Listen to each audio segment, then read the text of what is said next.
Welcome to Below the Line, where we talk about working in Hollywood from the crew perspective. My name is Skid. I'm a former assistant director and your host. Quiet on the set. Our Oscar season continues with another panel of film industry professionals discussing the nominees in their category of expertise. This is episode 3 of a planned 13, and we're discussing production design. Let me introduce my guests.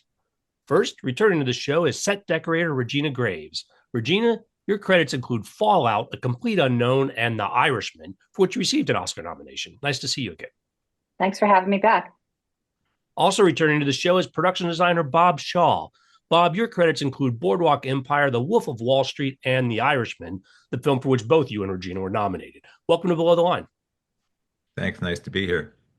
I'm excited to have both of you here. As regular listeners are aware, however, we're taking a moment each episode to acknowledge the devastating impact of the LA wildfires, both the current destruction and the long-term consequences. To all of our film industry colleagues, we see you. Okay, let's get into it. The 5 2024 films nominated for production design are The Brutalist, Conclave, Dune Part 2, Nosferatu, and Wicked. We're going to discuss them in that order, and spoilers are possible, so consider this awarding. Last note, I'm going to recognize the nominated production designers and set decorators by name, but apologies in advance if I mispronounce any of them. Regina or Bob, you are welcome to correct me. First up, The Brutalist. Production designer Judy Becker, set decoration Patricia Cuccia. Well, start us out. Do you think it's a surprise that a film about an architect made its way into this category?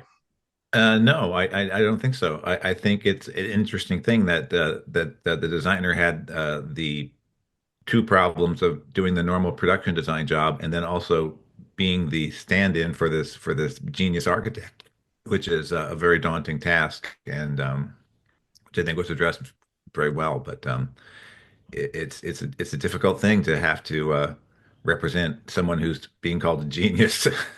Yeah, I think often what we do is kind of a craft. That's a very difficult assignment, let alone being in Budapest or being centered mostly in Budapest and having to look like you're in Pennsylvania, which is an increasing challenge for films. As more and more things are brought overseas, people are going to be charged with making Budapest look like Paris, making Budapest look like the moon. Who knows?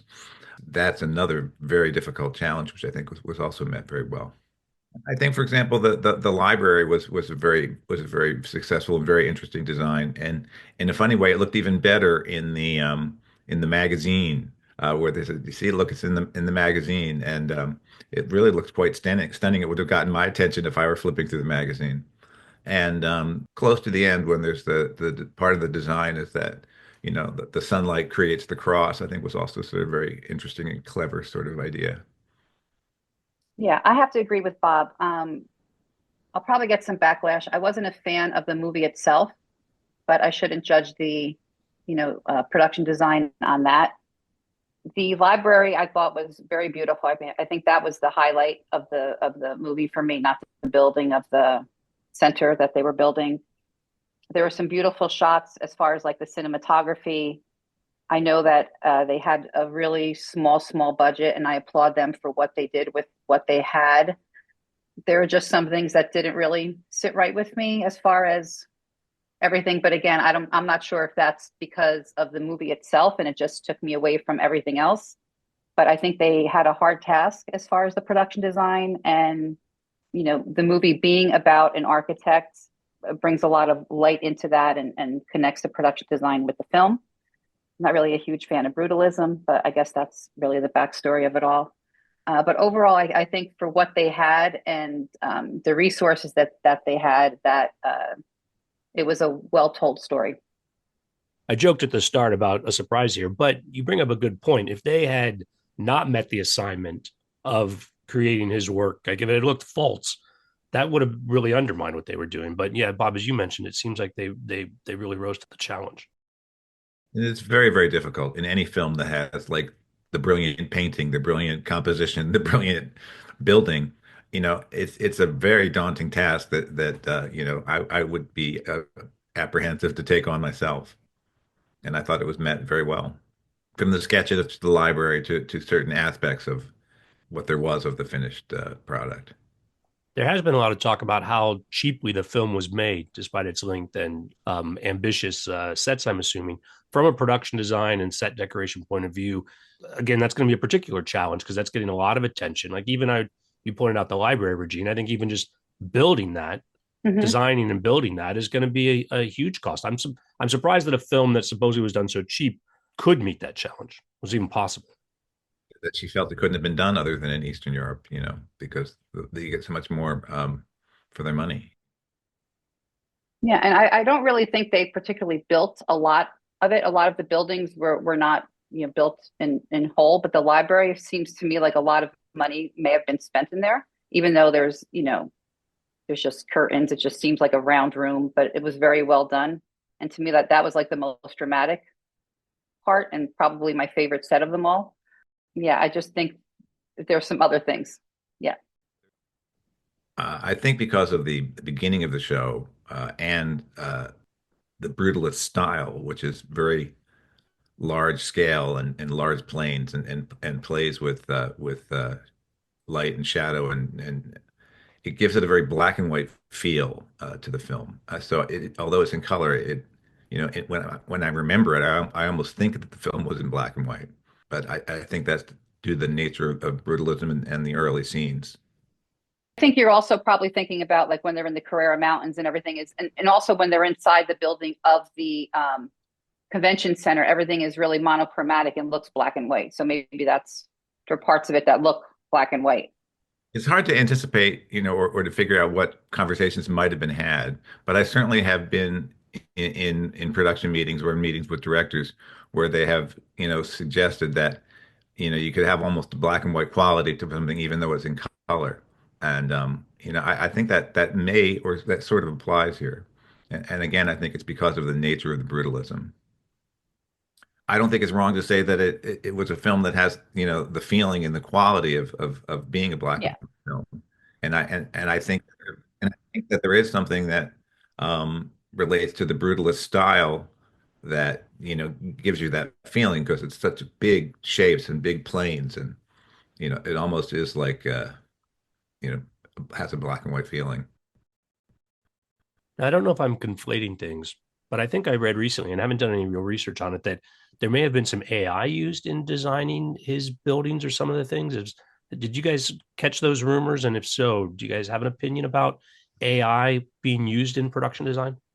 Yeah, they use AI for some research of drawings and to get ideas of what the end, like his end sketches and everything should look like.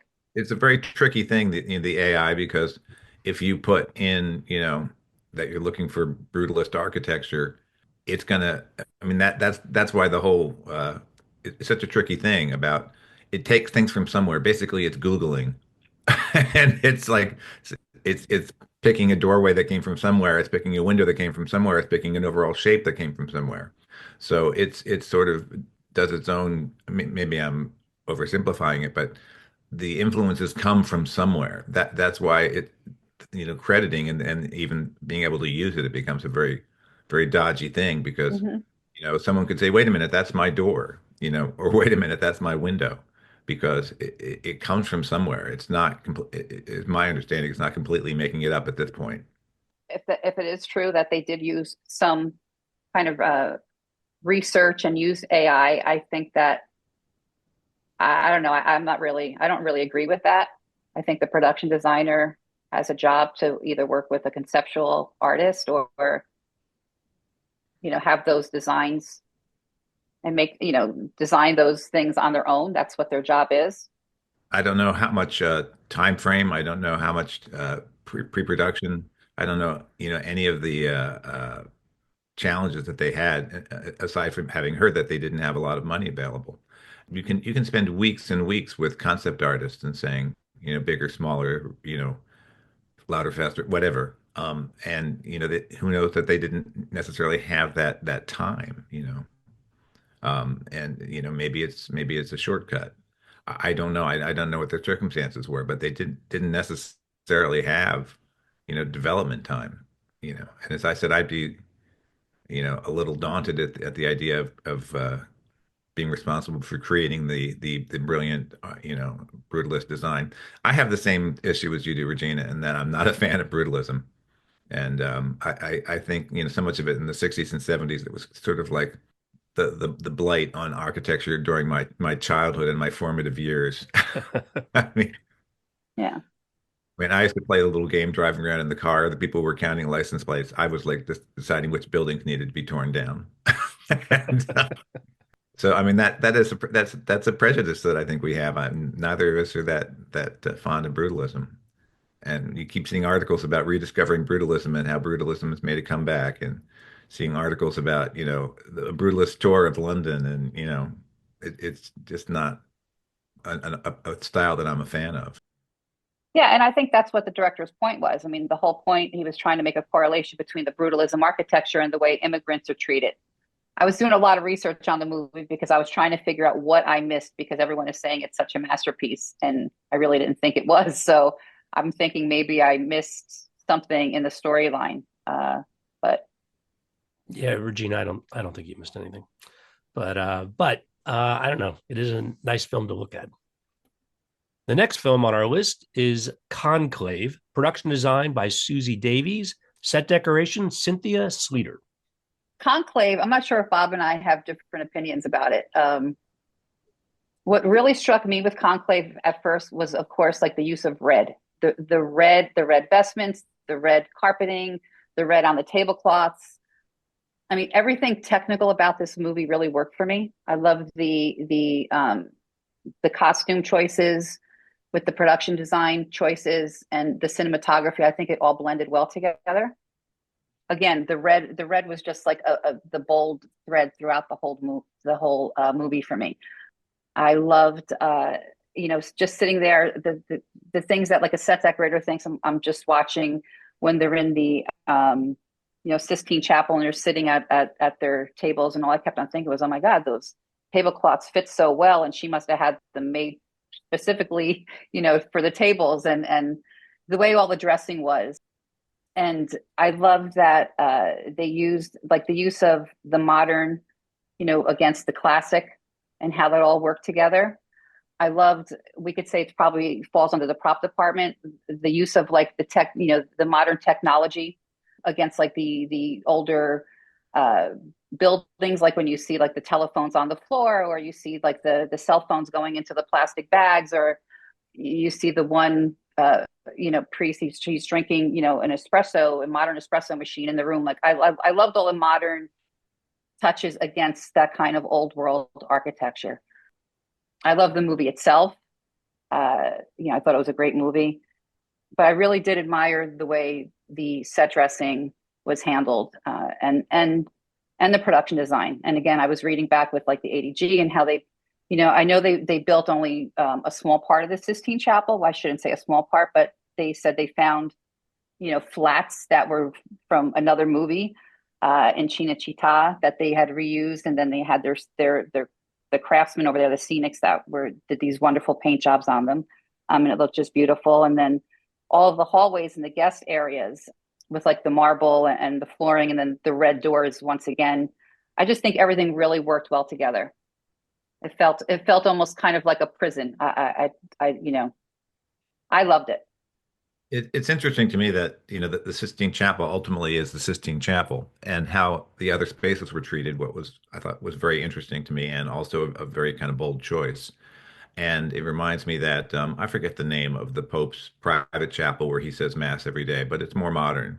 And when you look pictures of it, it doesn't have, the architectural detail that we're used to seeing or that we associate with the Vatican. And it's very, very flat plains. It's just a lot of marble.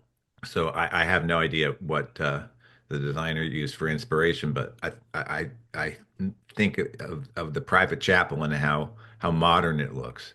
And there's a certain thing about Italian design, the contemporary use of marble. I always think of the old Bulgari store on Fifth Avenue. It was like, wow, that it doesn't, modern Italian is a very different style, and I think that the choice to do that with the hallways and the private rooms and whatnot was very interesting, and I think captures a side of Italy that we don't always think of. Hmm. Yeah, I traveled to Italy a lot, and when you go to some of these Airbnbs or some of the hotels, you see like the these old grand buildings that might have been built in like the 1600s, and then you go inside and they have the furnishings are really modern, or like the leather sofas, and even like their choices of lamps and artwork and stuff. And I just think this really, it was a surprise to see it all. I didn't expect the rooms to be so modern looking and have that quality. I was in Caserta this summer and was at one of, where they filmed a lot of the hallway scenes in that grand staircase. So that was also exciting. But I love the colors. And again, I love the cinematography and the blue with the red and like the white umbrellas. And just on the technical side, there's so much that they did right. The thing I took away from it was the contrast of the traditional and the modern, and I thought that was a very astute choice. I mean, honestly, this wasn't one of my favorite movies. Thought, this Cardinal got 17 votes. It was they characterized it as a thriller, but I didn't find it that tense, or the idea that there were, was backroom dealings with the Cardinals. It certainly, certainly didn't surprise me that supposedly holy people weren't so holy. All right, the third film on our list is Dune Part 2, production design by Patrice Vermette and set decoration by Shane View. Well, I mean, I think the design of the film is really quite stunning, and Mhm. I was kind of blown away by the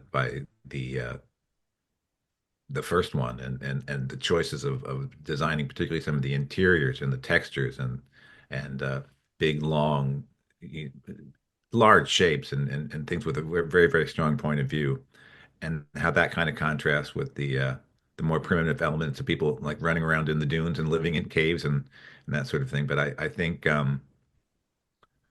there was really a sense of power of the ruling class there, and I thought it was just really really fascinating to me. The choices were really quite brilliant, I thought, and the textures were amazing.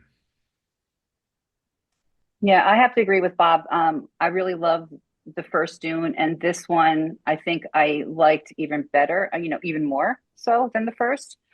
It's a lot of what we see in the first movie, and I love all the colors, like Bob said, the textures. I feel like they used a lot of brutalist architecture in their designs, like in the tombs and the communal room with the dome and everything like that. But one of my favorite sets, and I don't know the name of the clan, but it's the big guy with the oil. Where when that movie turns into the black and white, where they're in like the Coliseum and they're in that, I guess, in his room, and everything is kind of curvy instead of all the sharp edges that you normally see. There's all like these. It looks like these curved banquettes that are built into his private viewing room of the gladiator kind of arena. I'm not any better at pronouncing those names, but it's the Harkonnens, I think, is what you're referring to. Who's the guy in the tar? Baron Harkonnen, played by Skarsgård, right? Yes. So that's if I'm saying it right, Giedi, the Giedi Prime. If I'm saying it right, the Giedi Prime. Anyway, the arena and all the rooms, that just really, it was beautiful. I think the whole, that movie is beautifully done, the way it's shot, the way it's designed, all of their aircrafts, all of the buildings, all of the set dressing down to the tents. I mean, I think that is they just hit it right across the board. Spaces supported the idea of this sort of very ritualistic society, and everything had such a strong point of view. I just think it was really, really extremely well done. Yeah, and I think they've created things we've never seen before, which is really interesting to me. It's all really detailed, and I just sit and wonder that. I mean, you can't do a movie like that here in New York, obviously, but that's something I would really love to work on. But as we go back to like the beginning of our conversation, which wasn't on the air when we spoke about like the different movies that are up for nomination, it's just so hard to like compare them. Right. Compare the design like to this to like to Conclave to the Brutalist. It's just so hard because it's just all Such a a rich. different style, a different realm, a different range, a whole different look. But I think Patrice, especially this, I mean, it's just you. There's so much so many of the sets that you see here, like I said, you've never seen them before, and it's just really beautifully and well done. Let's address that. There's an interesting thought that the first film won in 2022 for production design. And some might say, well, they're kind of recycling, but there's a lot of newness in this film that would justify the nomination. Is that a fair thing to say? Or is there a sense of recycling and just doing the same thing that was established with the first film? There's unfamiliar territory, but I think it's valid to say that, a film has to be, approached just on its own and, its own merits and how, even if things were already established to a certain degree, how it supports the story, how visually arresting it is. And I think it's taking the world and just expanding it a little bit more. Yeah, I have to agree. I don't agree with the, been there, done that thing. It looks just as good, if not better than the first movie. And there are new sets and it was shot a little differently. It should be judged on its own merit. It's another thing that's a design challenge when you've sort of done something. I'm sure it was part of their thought process of like, what do we do that's new? What do we do Hmm. that expands this? What do we do that we haven't done before? And there were a lot of things that they hadn't done before. Continuing it, keeping the ball in the air is a challenge of its own. Exactly. I have the same feeling.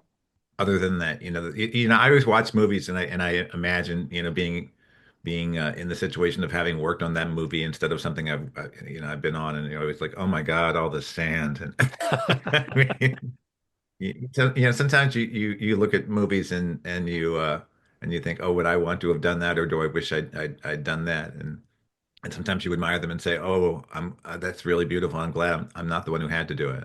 You know, it seems it's so big, and it's all that sand. Well, that's sand. No, I think it's a beautiful movie, and I love the way they handled even to get light into some of like in the buildings because there weren't any light sources. So how they created the dome and the communal space and over that the black planet that I'm talking about, it had everything was black, and I think the sun was even black. But just to try to get like the light and the way they handled the lighting was very beautiful. All right, the next film on our list is Nosferatu, production design by Craig Lathrop, set decoration Beatrice Brent Nerova. I love this one. I think that it was really brilliantly done, created such an atmosphere. It was so creepy, and I just think it supported the story so brilliantly. It's funny. What was the other film? Is it with the lighthouse in it? Is it the lighthouse? The The lighthouse. Lighthouse. Yeah, the lighthouse. Yeah, I that mean, was yeah. boy, he certainly knows how to how to give you Hmm. the creeps. I mean, really, I mean, so atmospheric and so you feel like you could be in that world. I think it was just brilliantly done. And even I mean, like the old castle, and it's like this is a castle. I mean, the way it sounds, it's just the choice to have it be so decrepit and in the way it was decrepit and the way it barely even resembled architecture because it was falling apart. You could put yourself in the position of being the guy going there. Can you just sign this, please? And imagine being at that meeting. I mean, it really you just felt it, and it's scary. I just thought it was brilliant. And Bob, did you look at any of the ADG presentations? Did you know that? I mean, most of this movie, almost like 90% of it was built. The old town was built. That castle was built. I mean, every set was built, and Astonishing number of sets, and it was incredible. this was one of those movies where after you finish watching it, you want to find out more about it. As soon as the movie was finished, I was online like, well, where did they do this? And where did they do that? And how did they do that? And like, how much did they build? And that was when where it's like, boy, I would love to have Me done too. Yeah.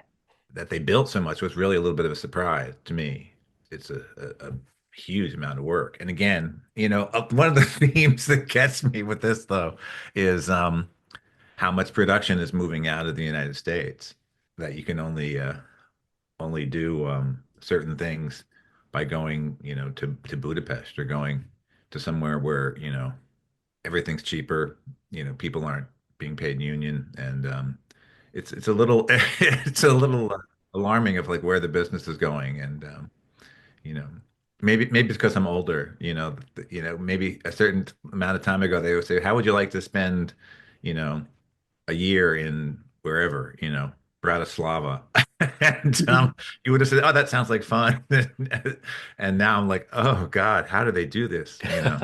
You know, language barrier, metric, so much you have to face, beyond just even the design. I'm sure there's I know that they make lots of films and that they're, great studios and this sort of stuff, but it still seems to be a fish out of water is something you have to, throw into the whole mix of doing your job. And it seems really daunting to me. So this movie was one of the only movies I wanted to see on the big screen because there was no way I can get it all on a little TV, even a 60 inch. But like Bob, I mean, this movie blew me away. I loved it. I love everything about vampires. I do hate scary movies. I like the good vampires. But I love that period. I love the furnishings, like everything about that whole time period just kind of like sucked me in. But when I was sitting there in the theater, I was like, oh, they're probably out of location. Had no idea they built that old town. Had no idea they built that castle. I thought a lot of the sets were locations, which still wouldn't bother me because they were just dressed so beautifully. But when I came back and I was doing all the research, and that just kind of took it to a higher level for me because I can't believe that they, built so much of that and how real it looked, just how gorgeous it looked. I wasn't a huge fan of the movie itself, but the production design was absolutely stunning. And I think it really supported the film. And like Bob said, it gave you the creeps, everything. It just worked. And I'm so jealous because that is right up my alley and I would love to work on that. But all of like the choices from the exteriors, I'm looking at some photos now of like all their set dressing, and I loved like those lanterns that were hanging over, Yeah. like on the string in the middle of the street. That was stuck out for me. Like what's her name, Lily Rose Depp, like her house with all the Biedermeier furniture, and I mean I thought that was beautiful, and the paint on the wall, the choices, and the carpeting. I mean the light fixtures, everything just worked, and it was beautiful but being scary. I don't know. I just can't say again enough things about it. I mean, the highest compliment I can pay is that as soon as it was over, I wanted to do a deep dive and try and Hmm. dissect it and figure it out because the idea that we both assumed that there were more locations, I mean that. Oh yeah, I couldn't believe it. They built. I mean, all of the front drawing room, the Harding house they built. I mean, all of it's built. And again, the wallpaper's beautiful without like being like thrown in your face. The exteriors, all the streets were built with all the brick and the dirt, and we've done brick and dirt, and it never looks that good. I think we do a good job of it, but it's just everything. And the Romanian Inn, that was all completely built with like the thatched roof house, and that was just so creepy. But I think what the Orlocks Castle, I can't believe because it just seems so grand and immense and vast, and it just looks so large. I was like, oh, that has to be some old castle somewhere, but it wasn't, and it was really impressive. Really difficult because like building streets and building things that are large because no matter how large they are, they're never kind of large enough. Hmm. I didn't get that feeling of like, oh, there's that corner building again, which often you get. I mean, no matter how much you build, there's certain touchstones that they end up filming multiple scenes in the same place. I mean, that happens in lots of films with enormous builds, and you didn't get that feeling here at all. Yeah, and they have the big vaulted ceilings. They built the carriages. They said the sarcophagus, and like all of that. I mean, I'm thinking of was it like the tax office with all the books? That was all built, and I was just like, oh my god, that was like a feast for your eyes with all that set dressing and the layering and the detail and the backstory to all of that. I think 90% of that movie was a build. I'm not saying a build deserves anything more than a movie that doesn't have a lot of builds, but there was just so much character in all of the sets and so much, again, backstory, and it told so much and it made you feel so much. I think this is one of the only movies that were nominated that made me feel a certain way when you went into one of the sets or one of the settings. And I think that's part of our job, or part of the job as a production designer, is to make you feel a certain way. And I think this one really had that feeling. I mean, I'm somebody who doesn't like being scared, but it was sort of so compelling and such an interesting world that I wanted to go along for the ride and delve into it further, despite the fact that it gave me the creeps. And Yeah. I don't like being scared, but I mean, it was obviously across the board, the cinematography, the costume design, everything, and how creepy that Nosferatu was. I keep saying creepy. I should come up with some more some No, more. he was creepy. I don't like scary movies either. But this movie did, I have to be honest, this movie didn't scare me at all. Maybe that's why Being scared and being given the creeps, I guess, are different things. yeah. But the designer and the director have worked together, numerous times. I think on The Northman, on the Lighthouse movie, and all of his sets are really, they're all stunning. And I think they work really well together. But this one is a showstopper, and I hope he gets all the accolades for it because he deserves it. I thought the lighthouse was brilliant too. I mean, I really, Hmm. again, it's that same creating such a feeling. It's Yeah, a difficult thing to do. I think we're both high on Nosferatu. Can't tell where we're leaning at all, can you? Yeah, Well, let's see what you have to say about the fifth film on our list, Wicked, production design by Nathan Crawley, set decoration Lee Sendalis. you're the music guy. You can go into Wicked first. Obviously, it was a huge assignment. He did a lot of interesting things, different worlds, where they come from, and then the whole shiz element, and then that library set was kind of a really unique and interesting idea. Although I worried that the books would fall out. It was moving. But I will say that there's a certain vocabulary for this kind of film, that I think has to do with what the expected age of the audience being geared more to, you know, kids. You can almost it was just a lot brighter than I would necessarily have interpreted the material. And I think there's a certain style of there's a certain aesthetic for this kind of movie. It's a little bright for my own personal taste. I think you're right by saying that. This movie, again, going into the ADGs, looking at all the presentations, and I watched the inside the set with Nathan and Lee, who I think are both hugely talented and they do such great work. But Nathan said that his first conversation with John Chu was that he wanted this big and bright and to resonate with, like, I think a lot of like the younger audience. And I think that's where all that brightness and comes from. It's not necessarily my taste at all. I thought the movie was a little bright. I wasn't familiar with any of the Wicked. I'm not embarrassed to say I've never seen Wicked on Broadway. Don't know the story, didn't know the story, but watched this and I thought it was very well done. I loved Munchkin Land. It might have been a little bit bright for my taste. Loved all the tulips. I loved the way, the yellow brick road was all in there. I loved all the houses that they built. Well, this is another one where I read that, their objective was to do as much practically and real and avoid as much Hmm. computer generated stuff as possible. Yeah, and that's what Nathan said. He said, if we can build it, we should build it. And whatever we can't build would be CGI. But what is the university? Did you say it was called? I forget the name. Shiz, Shiz, Shiz. right? But they built the whole a tank in the waterway and the boats actually sailed. And I mean, that was a immense set watching that being built and all the different practical, like everything was practical in there. Like you said, like the library and the spinning bookshelves. And they had to coordinate all that with the dancing, the choreography. And I just think that set worked well, a lot of pink in there, but it was beautifully done. And the way Nathan handled the architecture in there, I thought was kind of fantastic. Um, the movie itself, I took away that I really didn't like Glinda or Glenda. Watching The Wizard of Oz, I always thought she was like the good witch, but now I don't like her at all, and it just ruined The Wizard of Oz for me totally.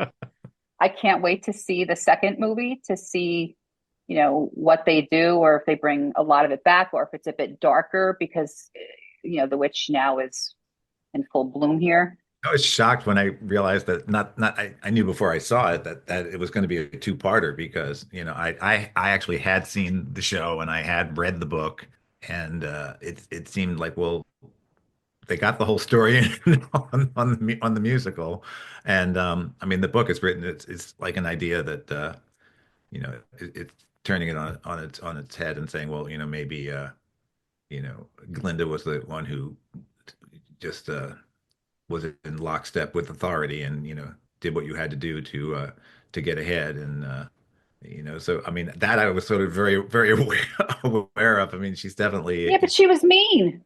She um, was a big bully. Didn't like her.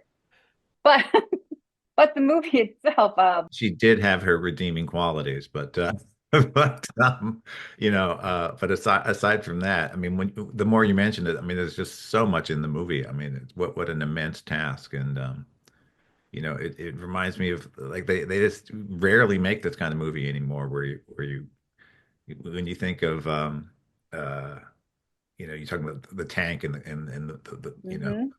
reminds me of like flying down to Rio where they do you know uh, they have their version of canals that's supposed to be in Venice and I'm not thinking flying down to Rio. I'm in the wrong Astaire Rogers movie, which is the one where it's a fake Venice. Oh, I don't know. Don't they always go to Venice in a for Ed Astaire movie? I think it's all of them.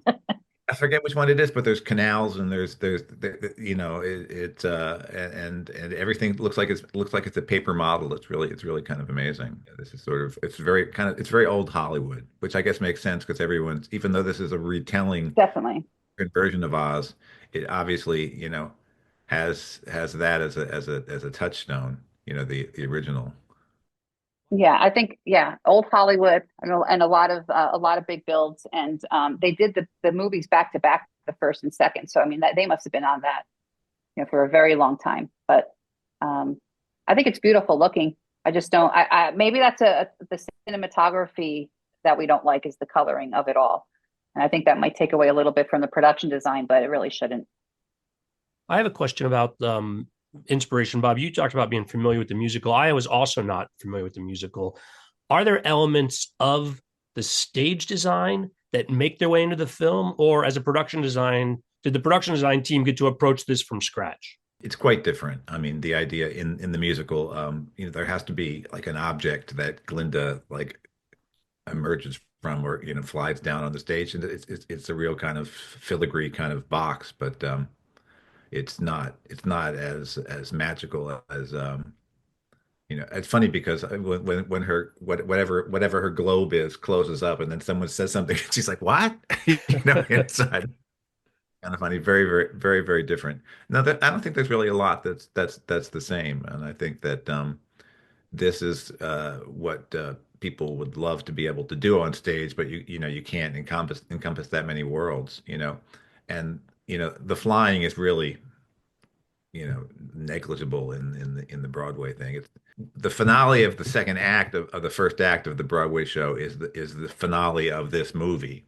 So they stretched, the whole beginning and made it much longer. I guess, working from the book. I don't know, but definitely much better flying here. I thought it was kind of funny, from the original Wizard of Oz that he that the place where the balloon was being kept. I thought that was kind of an interesting concept. That oh right where did they keep that balloon? Because when in the movie The Wizard of Oz, when she goes back, it's like, well, get my balloon. It's been waiting all these years. And the idea that the structure they built, I thought was very interesting and very clever. Those are our nominees. As I do, let me ask both of you: any other 2024 films you want to call out for achievement in production design that didn't make this list? Two things jump out at me, and one I'll bring up since Regina doesn't have to bring it up is Complete Unknown, which I think was very, very well done, very, very well observed. Not as flashy, And I think that there's a thing where the whole it's similar to uh acting awards. People aren't going to get nominated unless they're like having a breakdown or crying or having some kind of mad scene or something like that.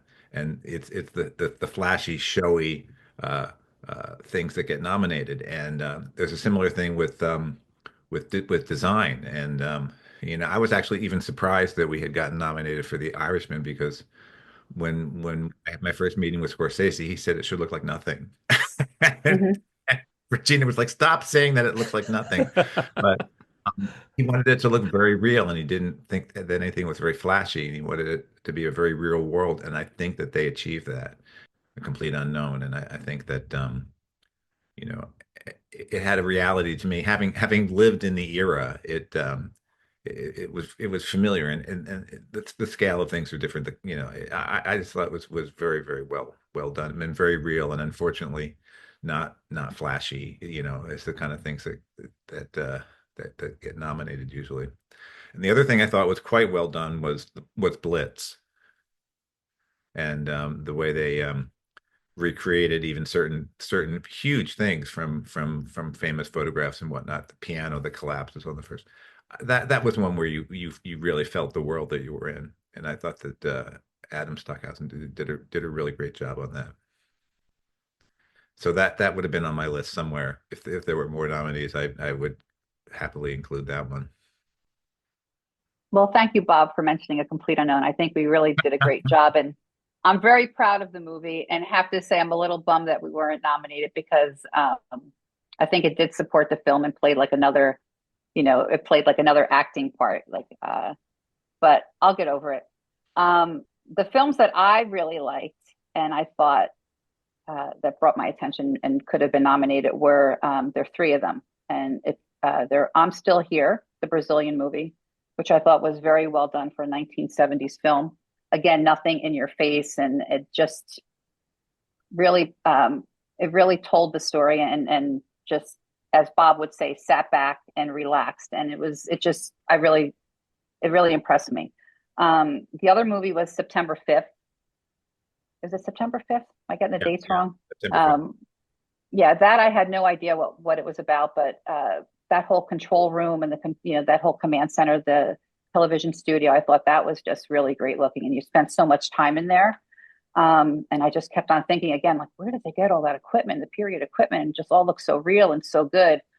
Another movie was The Substance, and I just liked that because it was just so bold and in your face, and the colors, and I don't know, it just did something. It resonated with me. So those would be my three choices. I didn't see Blitz, unfortunately, but I plan to. That's really it.